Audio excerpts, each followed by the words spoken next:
Bem, meus amigos e amigas da Cachoeira de Cocais, Serra do Garimpo, nessa linda tarde de quarta-feira aqui em Cachoeira de Cocais, Serra do Garimpo, dia de lua cheia, fez muito calor aqui.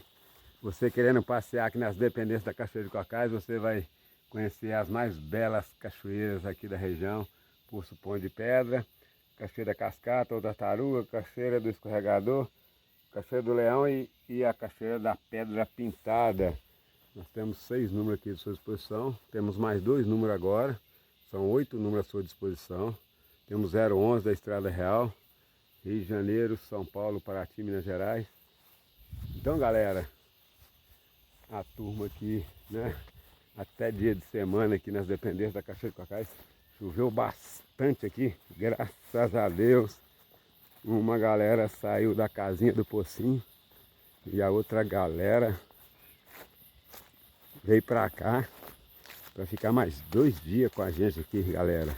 Emendando o feriado, o final de semana aqui, ó. Eles pediram, né, que a gente faz o serviço aqui de fogueira, né? Nós estamos acendendo aqui a segunda fogueira para eles, né? Você querendo contratar aqui para o seu campo, casinha, querendo contratar uma fogueira que a gente faz para vocês. Ok, galera? Olha para você ver. Nós já acendemos a fogueira ali, ó.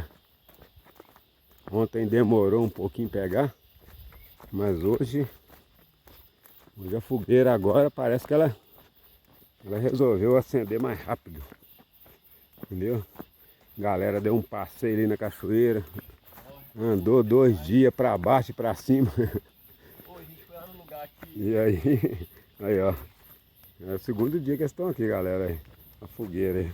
Hoje parece que pegou mais, parece que a fogueira ficou uma brasa no final aqui, né? É. Andou muito hoje? A gente foi lá no Poço Secreto. Ah, foi? Como é que chama? É Paraíso Escondido. Paraíso Escondido. Subiu lá as pedras lá. A gente subiu até o máximo, né? É. Que aí depois era só pedra, assim não tinha mais Isso. nada. Legal Olha lá, demais, legal demais. muito top, é. É isso aí, galera. Então a gente tá aí, querendo vir passear aqui, ó. Querendo a sua fogueirinha aqui pra galera.